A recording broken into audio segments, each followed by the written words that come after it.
Olá, estamos começando mais um AlphaCast, o podcast aqui do AlphaJuris, e hoje o nosso tema é bem interessante: inteligência relacional e transversalidades, e a convidada, minha amiga, advogada, professora, escritora, mediadora de conflitos, Graziele Mello. Então, Grazi, seja muito bem-vindo aqui ao nosso episódio do AlphaCast, o podcast aqui do AlphaJuris, para falar sobre esse tema que é interessantíssimo, ao meu sentir, sobre inteligência relacional e transversalidades. Então, agradeço imensamente pela sua participação, pelo convite que de pronto você aceitou, então a gente fica muito feliz com isso, para falar sobre essa temática. Vamos lá. Primeiro, quero agradecer mais uma vez, né, pelo seu convite. Sempre muito bom estar com você, essas trocas, uma parceria já de quase uma década. E inteligência relacional, já posso entrar no tema? À vontade, aqui a gente vai fazer esse bate-bola aqui e vamos falar sobre isso aqui, situar as pessoas aqui como inteligência relacional. Sim. Eu acho muito importante a gente ponderar isso, porque você sabe que eu faço muitas coisas, por exemplo, comunicação não violenta, que foi o que nos conectou, né, de tema, mediação de conflitos, negociação, enfim, tem várias atuações, soft skills, que eu recentemente, né, fiz o e-book lá com a Kissla, um curso, etc. Aí as pessoas ficam, nossa, mas a Graça faz muita coisa, mediação, negociação. O que conecta tudo isso? Foi uma questão para mim, sabe? Eu não queria parecer uma pessoa muito segmentada, muito fragmentada, com várias informações, com vários conteúdos, mas que não tivesse uma conexão entre eles. E eu fiquei ponderando qual seria essa linha, esse fio condutor. E o Beto, né, meu marido, ele acabou de finalizar seu doutorado em filosofia. E nós estávamos conversando, batendo papo, e eu compartilhei essa questão com ele. E o doutorado dele era exatamente sobre relação. E ele chegou para mim e falou assim, eu acho que no seu caso tem muito a ver com a inteligência relacional. Ele fala de ontologia da relação, no sentido de que as coisas todas se relacionam e a gente tem relação até com os objetos. Às vezes, a minha relação com aquele vaso, só de eu ter contato com aquele vaso, de alguma maneira aquilo me traz algo, aquilo me impacta de alguma forma, me traz algumas memórias. As minhas relações, todas as questões, elas estão se relacionando o tempo inteiro, enquanto ser humano se relaciona o tempo inteiro, é um ser relacional. Então, quando ele trouxe essa questão da inteligência relacional, eu pensei, eu acho que é isso. Então, eu estou, na verdade, pesquisando sobre o tema. É algo que eu ainda estou criando alguns conceitos, pensando alguns conceitos, inclusive no mestrado que eu estou fechando, enfim, da Argentina, né? Foram muitos percalços nesse tempo, sim, pandemia, né? Filho. E aí, eu comecei a pensar que as pessoas realmente elas estão o tempo inteiro se relacionando, mas a gente precisa de ter, de fato, uma inteligência relacional para conseguir preservar as nossas relações mais significativas. E, de fato, quando eu fui ponderar tudo o que eu faço, todas as questões que eu trabalho, elas perpassam pelas relações. Então, eu falei, gente, eu preciso me aprofundar nesse tema porque eu quero conectar tudo num pacotão só, para que eu me sinta cada vez mais até com uma facilidade para demonstrar para as pessoas a coerência dessas minhas atuações. Porque se a gente for parar para segmentar cada coisa, a gente pensa, peraí, temos a mediação e a mediação relacional. Tanto que eu tenho um jargão que é assim, a pessoa não sabe onde aplicar a mediação, como aplicar a mediação, em qual contexto aplicar a mediação. Aí eu falo, a questão é relação, pensa em mediação, porque a mediação ela é relacional, ela é comunicacional. E aí a gente vai para a negociação. Um dos 7 elementos da negociação de Harvard é a relação. Exatamente porque é um propósito preservar a relação. É importante eu preservar aquela relação, aquele vínculo comercial que seja. Às vezes tem um grande fornecedor e tem um grande cliente. Então, se eu perco aquele fornecedor, às vezes eu não vou achar um outro tão bom quanto. E se ele me perde quanto cliente, dá um déficit no caixa dele. Sim. Então, às vezes a questão ali não é nem pessoal, mas é relacional, profissional Mas como preservar esse tipo de relação, né? Então, eu fui percebendo isso. E aí tem as habilidades humanas, que são as soft skills, porque você é contratado, muitas das vezes, no seu trabalho, pelas suas hard skills, né? Que é aquilo que você consegue... Aquela competência técnica, digamos assim. Competência técnica, está ali no seu currículo, você consegue comprovar. Mas você é demitido ou permanece pelas suas qualidades. Sim. Pelas suas competências relacionais. Comportamentais, olha isso. Trabalho em equipe, inteligência emocional, resolução de problemas. Então, as soft skills, elas também têm a ver com o quê? Com o desenvolvimento humano. E o ser humano é relacional. Sim. E eu amo preservar relações significativas, ao mesmo tempo que eu sei que nós também estamos sujeitos a rupturas em algumas relações, infelizmente. Mas, se possível, eu tenho de paz com todos, né? Sim, claro. Se não conseguir, aí tem outras questões que transcendem a você. Aí eu falo de transversalidades, porque são várias conexões com essas multiportas que eu estou querendo dizer. Entendi. Puxa o gancho aí para ver o que você achou, o que você... Não, eu acho muito interessante, porque eu vejo isso hoje, essas habilidades de relacionamento, né, comportamento, mas direcionadas para o relacionamento humano, são questões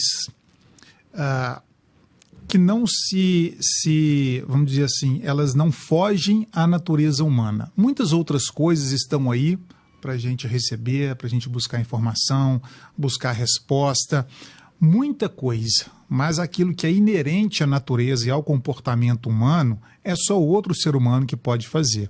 O relacionamento é uma delas. Então, como você bem colocou, as competências técnicas frias, elas podem até servir como um cartão de entrada, mas a manutenção em um trabalho, na gestão de uma equipe, em qualquer situação que for, é a questão realmente do relacionamento. Porque, eventualmente, nós poderemos ter um profissional muito bom tecnicamente, mas ele deixa muito a desejar na parte de relação, na parte de gestão de pessoas, de comunicação. E aquele profissional muito bom tecnicamente, ele pode se tornar, abro aspas aqui, uma erva daninha no meio de uma equipe, por exemplo, porque ele contamina negativamente, talvez por um jeito truculento de lidar, por uma falta de assertividade numa comunicação falada diretamente ou numa mensagem via e-mail ou aplicativo de mensagens ou qualquer outra circunstâncias também. Então, essas habilidades humanas, hoje eu vejo essas habilidades como algo assim imprescindível para qualquer pessoa no mundo de hoje, nesse mundo acelerado, nesse mundo de informações muito rápidas e muitas vezes líquidas também, sem muita profundidade. Então, esses ruídos comportamentais e comunicacionais, eles tendem a se agravar se a gente não tiver essa observação, como você bem coloca. A gente trabalha nessa temática sobre inteligência relacional.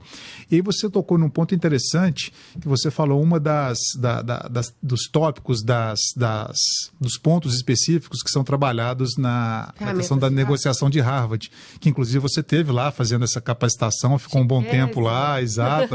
Eu vi lá suas fotos nas redes sociais e tal, bem legal. E, assim, tem algum ponto específico, uma espinha dorsal desse conceito trabalhado em Harvard que te impulsionou ou te deu assim, nossa, é exatamente isso para trabalhar essa parte dessa inteligência relacional? O que você achou dessa experiência? Como que isso vem te apoiando nesse segmento? Sim, legal. Primeira coisa é a gente pensar assim, somos seres relacionais e por quê? Porque nós somos interdependentes. A gente depende um do outro. As pessoas dependem umas das outras. Se você está com uma camisa, é porque alguém fez essa camisa. Se você está bebendo uma água, é porque alguém fez esse copo. E alguém pegou... mas essa água está pronta. Mas alguém está lá trabalhando na distribuição dessa água, a canalização dessa água, o tratamento dessa água. Se alguém fez um pão de queijo, enfim, assou, tem uma travessa, tudo. A gente está o tempo inteiro... Tem gente que acha que não precisa de ninguém. Mas nós somos seres interdependentes até nisso. Até para você comprar, porque se você não tiver isso conectado, você não sobrevive. Então, a primeira coisa é a gente entender que a gente se relaciona o tempo inteiro até com os objetos. Sim, exato. Com as pessoas e com os objetos. Então, o ser humano é um ser relacional. E isso é maravilhoso de se pensar e de se partir daí para chegar onde a gente precisa chegar. A partir daí, a gente pensa, eu preciso me relacionar. Mas existem vários tipos de temperamentos. Tem pessoas que são mais melancólicas, outras são mais sanguíneas, fleumáticas, coléricas. Ah, mas o que isso tem a ver? Tem muito a ver. Porque, por exemplo, eu sou uma pessoa que hoje consegue reconhecer meu temperamento, pesquiso, gosto muito de trabalhar comportamento humano, e eu sei que sou uma pessoa mais sanguínea. Os sanguíneos, eles são mais vívidos, eles são mais alegres, né? Assim, são mais divertidos, comunicativos, expansivos e tudo mais, ao mesmo tempo impulsivos. Então, ele pode sair do legal pro chatão, do bacana pro como assim, né? Porque eles têm essa coisa, assim, de agir pelo impulso, pela amizade, pelo contexto. Mas aí tem os melancólicos, por exemplo, que eles já são mais introspectivos, já são mais observadores, já são mais analíticos. E eu sou uma sanguínea casada com um melancólico. E eu estou com esse meu marido há 20 anos. Então são 20 anos, assim, de relacionamento, e quase 15 de casado. Isso eu tô trazendo como uma situação, um case que deveria ser estudado. Porque às vezes a gente pensa isso. Eu falei assim, fui descobrir essa questão de temperamento recentemente, né? E aí um olhou pra cara do outro, como que a gente deu conta? Porque são bem opostos. Aí os opostos se atraem, né? Mas não, é porque tem coisas no sanguíneo que realmente irritam o melancólico. Exatamente por ele ser mais expansivo, mais comunicativo. E ele é mais... Tipo, ai, que canseiro. E do mesmo jeito que pro sanguíneo é inadmissível certos comportamentos do melancólico, tipo assim, que falta de paciência com uma pessoa assim. E isso é interessante porque tá tudo conectado com essa inteligência relacional. Se você tem interesse e tem... não é nem só interesse, intencionalidade. Sim. Eu tenho uma relação intencional, né? Eu quero me relacionar. Você precisa ser intencional para poder perceber as coisas. Então, aí você... deixa eu entender. Com quem que eu estou negociando? Aí entra um pouco da negociação. Por isso eu fiz esse gancho. Começamos a entender que a inteligência relacional, a gente precisa pelo menos perceber que nós somos seres relacionais. Então, se a gente é se nós somos seres relacionais e precisamos nos relacionar, como nos relacionar melhor? Aí a gente começa a perceber que somos pessoas completamente diferentes, muitas das vezes, e que estão, às vezes, dentro da mesma casa, dentro do mesmo ambiente. E isso porque há, além de tudo, amor, outros sentimentos, outros interesses. É filho, né? É casa. Mas e na relação de trabalho? Também. Você, às vezes, precisa do seu colega para algum contexto. Às vezes você fala, nossa, eu não vou precisar dessa pessoa nunca. Mas o trabalho dele, às vezes, bate no seu, o seu encosta no dele. Então, tem coisas que você precisa, nem que seja profissionalmente, saber se relacionar. Eu já tive um contexto relacional num ambiente corporativo em que uma pessoa pegou realmente um ranço de mim. Eu falo assim, não no sentido assim de que eu não estou sujeita, mas é porque eu sou uma pessoa que normalmente gosta de preservar e estar bem com as pessoas. Então, eu até tentei. Tem alguma questão? Você quer conversar? Quer resolver? Quer conversar? Quer dialogar? Não, a pessoa não bateu, sei lá, não gostava do meu jeito de viver, de ser. Eu ainda não sei muito bem. Porque ela não se dispôs a conversar nesse sentido, mas a gente começou a precisar uma da outra profissionalmente. Aí eu falei, cara, você pode até não gostar de mim, ter ranço, vai saber o que você tem, tá tudo bem. A gente não precisa se conectar nas redes sociais, a gente precisa andar junto na calçada, mas nós precisamos nos conviver profissionalmente. E aí? Como é que nós vamos fazer? Eu preciso do seu trabalho, eu vou ter que ficar reportando ao supervisor o tempo inteiro, assim, olha, fulano não me respondeu até agora. Sim. Olha, fulano não me deu notícia. Eu tive que fazer isso, mas eu queria fazer isso? Não, porque eu prefiro conversar e resolver. Mas em alguns ambientes, às vezes você vai precisar reportar um superior, fazer alguma coisa até que as coisas caminhem e sigam um fluxo. E a gente conseguiu, no fim das contas, se respeitar profissionalmente. Porque ela começou a perceber... Porque quando a pessoa pega um ranço da outra, ela começa até a questionar habilidades e o seu trabalho. Exato. Mas, às vezes, a pessoa vê e fala, cara, não tem como eu falar dessa pessoa nesse contexto. Porque, realmente, é ou a melhor pessoa que eu tenho para lidar com isso, ou é a única pessoa que eu tenho para resolver sobre isso. Vou ter que passar... E aí, gente, a gente traz isso aqui porque o podcast, eu entendo que o seu objetivo, né, enquanto Alfajores também, é levar conteúdo de qualidade para as pessoas e para a essência. Como que aquilo ali pode transformar a vida da pessoa de alguma maneira. Então, a gente pensar nisso, eu trazendo o contexto do meu relacionamento dentro de casa, eu trazendo um contexto dentro do meu relacionamento ali do trabalho. Olha, então, às vezes, pessoalmente não deu certo, ok, mas e E com relação ao meu contexto ali de profissional? Mas dentro da minha casa, eu preciso conviver melhor.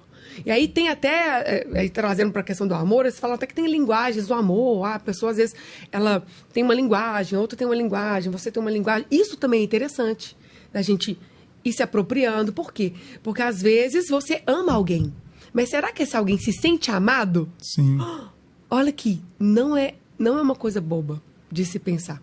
Uma coisa é a pessoa ser amada. Outra coisa é ela se sentir amada. Às vezes ela vai se sentir amada com alguém que presta atos de serviço a ela.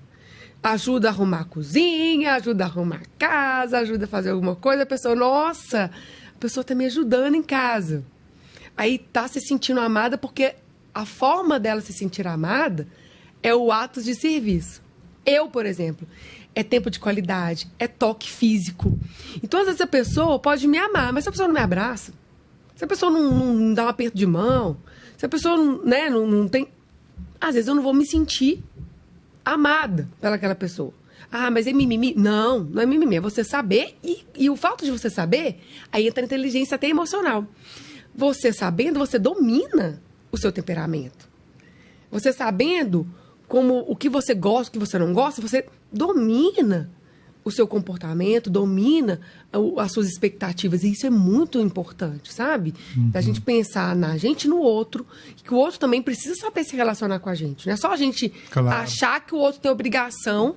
Há uma reciprocidade aí. Eu fico vendo que muitas vezes o objetivo, eles são idênticos, eles são convergentes, mas muitas vezes o processo, a jornada para atingir esse objetivo que converge, a jornada é divergente. Os meios são diferentes, como você colocou, né? Um estilo de uma pessoa, você colocou, seja mais sanguíneo, outra mais melancólica, às vezes tem os mesmos objetivos, mas talvez o processo para atingir aquele objetivo, as ações, as atitudes, o perfil, o jeito de ser, de falar, de se relacionar, é diferente. Peraí, a gente tem os mesmos valores, princípios, a gente tem o mesmo objetivo.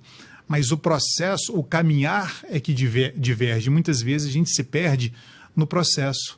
A gente tem que fazer um caminho reverso, falar, peraí, vamos avaliar aqui, a gente tem o mesmo objetivo, os mesmos valores? Sim, então acho que você quer estar meio junto, caminho né? andado. Você quer relacionar? Meio caminho andado. Então agora vamos ver os pontos de divergência aqui, até onde eu posso chegar perto do seu, onde você pode chegar perto do meu, e aí entra essa inteligência relacional. Onde não dá, não vão mexer e deixa. E porque não é ninguém está melhor ou pior. São perfis distintos. Isso. E está tudo certo, como você colocou esse exemplo do seu trabalho, que já aconteceu. Exatamente. Então, assim, olha, eu preciso me relacionar com essa pessoa? Preciso. Então, como eu vou me relacionar com essa pessoa? Olha, com relação ao contexto do trabalho. Funciona bem o WhatsApp comigo? Funciona. Mas, às vezes, com você, funciona a ligação. Não me manda WhatsApp que eu não vou ver, ou então não vou ver agora, vou ver daqui a 3 dias, já viu? Tem gente que é assim, às vezes você manda WhatsApp de manhã. Mas... Aí, às vezes é assim, a pessoa prefere que você liga. Me liga aqui, aí rapidinho a pessoa resolve ali, fala, o outro fala, ok. Eu resolvo muito bem as coisas por WhatsApp. Então, se uma pessoa me manda, seja áudio, seja um texto, seja coisa, eu consigo já gerar encaminhamento, porque eu prefiro que a pessoa mande no tempo dela e eu responda no meu. Prefiro do que a pessoa pegar e me ligar. Se você não sabe disso, a pessoa, nossa, lá vem outro me mandando mensagem. Por que não me liga? Eu não vou ligar. Se eu não souber que você quer que eu te ligo, exato, eu não vou ligar. Por isso o diálogo, a comunicação, as trocas, elas são muito importantes. Então, o que eu entendo? Que está sendo ainda construído, igual eu te falei, a partir de alguns estudos que eu ainda estou me aprofundando. Eu entendo que, na medida que você quer preservar uma relação significativa, ou que você sabe que você precisa se relacionar, independente se você quer preservar aquele vínculo ou não, mas você sabe que você precisa dele em algum contexto, você precisa entender como se relacionar também com aquela pessoa. Mas a pessoa não está nem se preocupando em como se relacionar comigo e eu tô aqui. Não, mas é para sua sua saúde, sim, mental e emocional, para você conseguir lidar bem. Tem até alguns memes na internet que às vezes mostram um leão rugindo na cara de um macaco, e o macaco assim, pleno. Aí a pessoa, nossa, eu quero um dia chegar até ser pleno como esse macaco, né? Mas é por isso, porque às vezes a pessoa já está assim, cara, bem resolvida naquilo que ela precisa. Então, por que isso tudo tem conexão com aquilo que você traz na negociação de Harvard? Primeiro, a gente negocia o tempo inteiro, né? A gente negocia na padaria, a gente negocia, né, em qualquer lugar, dentro de casa, né? Olha, hoje eu vou precisar sair mais cedo para poder ir para um podcast, mas eu tenho uma filha pequena, então, olha, marido, você consegue ficar com ela? Ah, consigo. Ah, se eu não conseguir, vou para minha mãe? Ah, não consigo uma rede de apoio? Sim. Isso também é uma forma de você negociar. A minha filhinha, a gente brinca, ela tava na minha barriga, eu já era mediador, já era negociadora, né? O pessoal fala, vamos ver como é que essa menina vai sair. Ô, gente, às vezes eu brinco que ela já tava por osmose absorvendo algumas coisas. Teve um dia, tinha 3 anos. 3 anos ou 4? Acho que tinha 4 já. 4 aninhos. E aí, eu fiz um omelete pra ela. Ela queria tomate, lembrei. Aí eu fiz tomate pra ela. Ela comeu o tomate inteiro. Piquei o tomate. Comeu o tomate inteiro e depois falou que queria omelete. Comeu o omelete inteiro. Ela, mamãe, eu acho que eu mereço sobremesa. Mais tarde, né? Ela pediu. Falei, merece sim. Ela come tudo, né? Eu falei, você tem chocolate e você tem sorvete. Qual que você quer? Ela, eu comi o tomate todo. Eu comi o omelete todo. Um pra cada, né? Eu quero uma sobremesa pra cada. Logicamente tá correta, né? Eu falei, gente, gerou convencimento aqui, vai ganhar os dois, porque ela foi muito, assim, eu amei o jeito que ela... Não era a minha intenção, mas seu argumento foi muito interessante. bom, foi um senso crítico. Então, a negociação, ela é um processo de influência. Se a negociação é um processo de influência, não necessariamente tem conflito. Eu tenho interesse e você tem um interesse. Temos interesses que precisam se convergir para que a gente consiga chegar a um objetivo comum. Então, não necessariamente tem conflitos em uma negociação. Estamos ali com os mesmos interesses, né? Eu tenho o chocolate e tenho o sorvete. E ela quer os dois. Como fazer com que isso aconteça?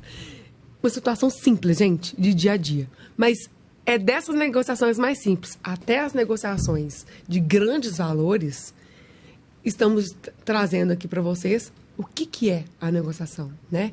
Esse processo de influência. E quando eu fui para Harvard, uma coisa interessante, né, que a gente vai aprendendo é assim, primeiro, você tem os 7 elementos da negociação de Harvard. Aí você perpassa, então, pela melhor alternativa ao acordo negociado, que você vai ver assim, qual que é a minha melhor alternativa? A minha melhor alternativa para negociar está aqui dentro da mesa ou está fora da mesa? Eu tenho boas opções lá fora? Ou minha melhor opção está aqui dentro dessa negociação aqui que eu vou fazer? Porque isso, eu saber qual que é a minha melhor alternativa, isso me ajuda no acordo. Porque eu falo, peraí, minha melhor alternativa é estar aqui. Mas eu tenho outras alternativas também. Então, não, minha melhor alternativa é estar lá. Mas então, o que me faz estar aqui na mesa? É o vínculo? É a relação? É uma outra questão? Então, a gente vai perceber. Melhor alternativa é o acordo negociado. Ter objetivos claros. Então, você precisa saber onde você quer chegar. O que eu preciso daquela pessoa? Onde eu quero chegar com aquela negociação? Isso é muito importante. Você... calcular, por exemplo, assim, os critérios de legitimidade. Como que eu vou gerar... Isso é um processo de influência? Como que eu vou gerar o convencimento daquela pessoa para poder realmente negociar comigo e eu conseguir o que eu preciso? Sim. Né? Você precisa ter critérios de legitimidade. Olha, o Ricardo Eletro... Você lembra daquela época do Ricardo Eletro? Cobrimos a oferta da concorrência, né? Isso já é curiosidade, né, gente? Tinha uma empresa, né? Que era de eletrodomésticos e que falava isso. Olha, cubra a oferta da concorrência. Então, o que o pessoal fazia? E eles falavam, pode chegar aqui com um informativo, com objetivo, com o panfletinho, mostra que o concorrente está cobrando mais caro, que a gente cobre. Esse provar é um critério de legitimidade. Então, eu vou chegar, olha, fui aqui nessa outra Casas Bahia, sei lá, fui no concorrente, vi aqui o jornalzinho, vi aqui no site, vi aqui não sei o quê, que olha, eles estão cobrando pela mesma televisão, o mesmo modelo, esse valor. Aí ele falou, não, então cobrou a oferta. Então, um dos elementos é você ter critério de legitimidade para negociar. Sim. Olha, estou aqui negociando com você porque o valor de mercado hoje de um posto de gasolina tá tanto, mas eu preciso do combustível, né? Então, você começa a negociar. Olha, nessa região aqui, por exemplo, eu fui recentemente numa avenida aqui de BH que a gasolina estava muito barata. E era um posto, assim, de referência, né? Assim, de credibilidade. Sim. Alguns metros à frente tinha um outro posto de gasolina, fazendo o preço mais ou menos o mesmo valor. O que aconteceu? Tinha uma fila de carros aqui, uma fila de carros aqui. Eu tinha acabado de sair de Lagoa Santa, por exemplo, com valor muito mais alto, inclusive no percurso. Falei, por isso que tá cheio, gente. Só que esse estava mais cheio do que esse. Primeiro, porque a via é por aqui. Então, as pessoas foram vendo o preço, foram parando. Só que eu já tinha passado pela via, já tinha olhado dos dois, parei no outro, porque não fazia muita diferença o valor que tava. E a gente perguntou, por que o valor tá baixo aqui? O frentista falou, a gente até perguntou pro gerente.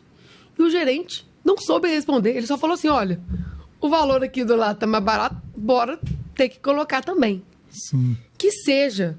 É estranho, às vezes a gente não sabe, não tem a resposta, mas foi um critério de legitimidade que eles usaram para baixar o preço. Por quê?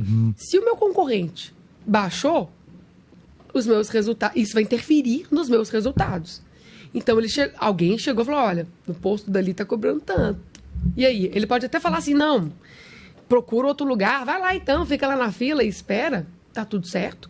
Ou ele pode falar, não, realmente, isso tá me impactando, então eu vou precisar equalizar.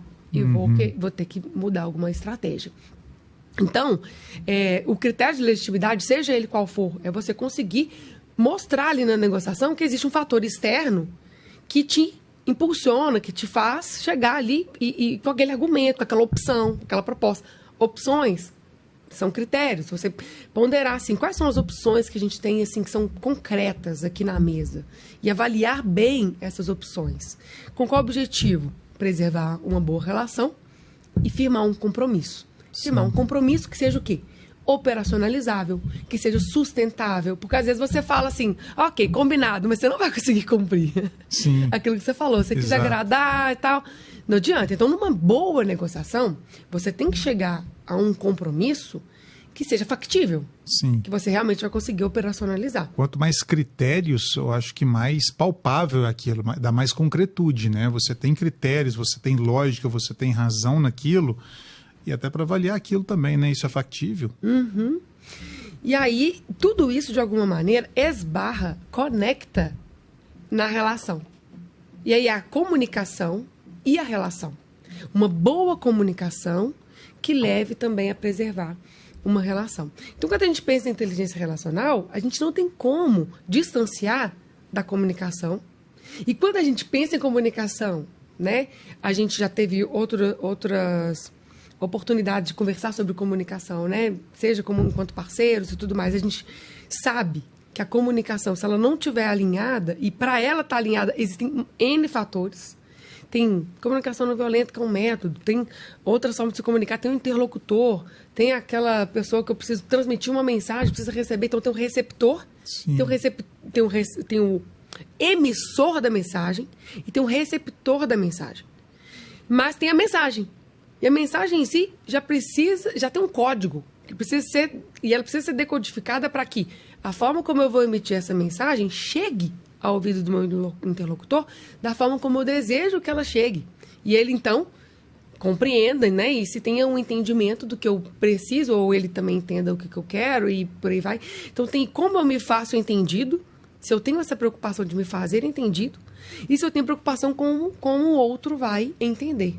Então, olha quantas coisas perpassam pela relação. Já cansei, não quero me relacionar com ninguém mesmo, não. Prefiro ficar lá isolado. Mas, no fim das contas, a gente viu.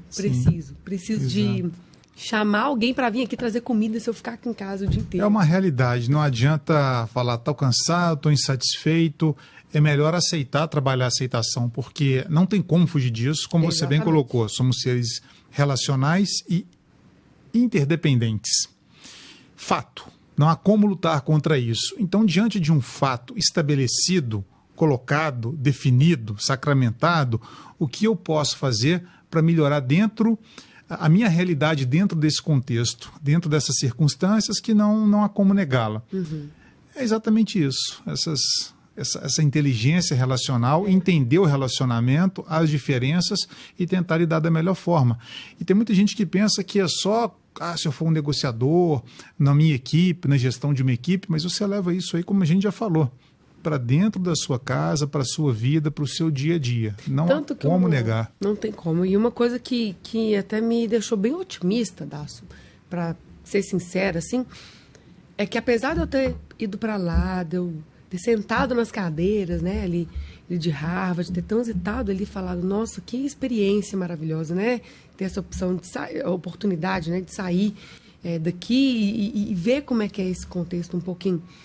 Mas eu percebi que a gente está na linha, que nós estamos no caminho. E que apesar de lá ser a fonte que teorizou a negociação desde a década de 70, né, trouxe livros best-seller, né, sobre como negociar, né, como chegar ao sim, as dinâmicas, os vídeos, o conhecimento, a forma de trazer. Eu falei, que interessante, eu tenho isso nos meus workshops, tenho isso nos nossos workshops, as nossas formas de apresentar para as pessoas. Então, a gente está no caminho. Então, eu me senti, assim, chancelada. Sim. Porque não deixa de ser, né, um upgrade, claro, no seu currículo e tudo mais. Mas no sentido, assim, humildemente falando, mas ao mesmo tempo otimistamente falando. Sim. Falei, que legal, a gente está no caminho. Sim. Então não estamos inferiores ou a menos, ou não temos algo para oferecer de tão grandioso pelo fato de a gente estar aqui e não lá. Sabe? Então, fica aqui a primeira lição e também esse alerta para todo mundo. Apesar de, olha, temos como ter várias fontes de conhecimento, como você tem aí na sua bagagem, e eu tenho na minha bagagem, a gente tem muito a oferecer para as pessoas que estão aí, precisando desse suporte, desse apoio, não só relacional na vida, mas como instrumentalização mesmo da sua rotina mesmo, para ganhar e alcançar mais resultados, que é o que elas querem, né? As pessoas querem alcançar bons resultados. Mas como? Você precisa se relacionar. Não tem como você fugir do seu relacionamento. Eu vou ficar aqui dentro de casa só pedindo o iFood. Se você não tiver uma boa relação com o iFood, daqui a pouco ele vai te banir de cliente. Mas é meu cliente, eu tenho obrigação. Cara, eu tenho obrigação. Até o ponto que a pessoa também não sabe se relacionar comigo. A pessoa começa a tratar mal. Por exemplo, o atendente, né? A pessoa que está indo levar. Trata mal o entregador. Não paga, vamos supor, né? Exato. Você vai perder aquela Você relação. será demitido como cliente. Você será demitido como cliente. Dizem que o Uber faz isso também. Vários lugares hoje já estão tendo um outro olhar de, olha, não é só o cliente que tem razão, claro, não. Eu também me resguardo através de uma câmera. É uma relação de mão dupla. Você vê quantos motoristas de Uber estão filmando e estão mostrando, olha, se eu não tivesse como filmar isso, exato, como que eu ia provar e mostrar essa situação? Né? E por aí vai, Dácio. Eu acho que a gente conseguiu transmitir para as pessoas. Foi excelente, é um tema muito, muito interessante. Objetivamente, eu acho que você foi muito feliz e assertiva nas suas considerações. É um tema que demanda muito estudo, assim, uma leitura com mais profundidade. É um tema muito vasto, muito rico, com muita descoberta, eu acho que até pessoal, em primeiro lugar. Eu estou com o olhinho brilhando. Exato, há um autoconhecimento daquela muito em breve grande novidade. Nisso. Exato. Então, Grazi, eu te agradeço mais uma vez aqui por ter comparecido aqui conosco, para contribuir com o seu conhecimento, com a sua expertise também, casos profissionais. Eu acho que só tem a engrandecer, então fico muito feliz pela sua participação mais uma vez. Eu vou deixar aqui no nosso vídeo, quando estiver já disponível aqui, já está disponível no nosso canal do YouTube do Alfajores, os links também dos seus materiais, dos seus e-books, os links das suas redes sociais também, para quem se interessar, vale a pena ter esse primeiro contato, é muito interessante. Então, respondo todo mundo que chamar, e como eu falei, que é como se fosse uma chave mestra das multiportas, então eu estou com várias portas aí, profissionais, mas a inteligência internacional está sendo essa chave mestra para conectar, que abre todas essas portas, é o que eu estou percebendo. Mas cada uma dessas portas, se você quiser entender um pouco mais, né, é o que a gente traz, é mediação de conflitos, é a própria negociação que a gente explorou um pouco mais, as soft skills, tem alguns e-books que eu posso ofertar para as pessoas com um desconto para o seu público, né? E por aí vai. Maravilha. Sensacional, Grazi. Então, eu te agradeço mais uma vez. Como eu disse, os links estarão aqui na nossa descrição aqui no nosso canal do YouTube, aqui desse vídeo, desse episódio do AlphaCast, que nós conversamos sobre inteligência relacional e transversalidades. Então, eu vou ficando por aqui, agradeço mais uma vez e encerro aqui o nosso AlphaCast, o podcast aqui do Alfajores, e como de praxe, peço que curtam esse vídeo, compartilhem com os amigos, inscrevam-se no nosso canal também, para que a gente dê continuidade nesse nosso projeto, nessa nossa jornada de compartilhamento de conteúdos. Agradeço mais uma vez, muito obrigado.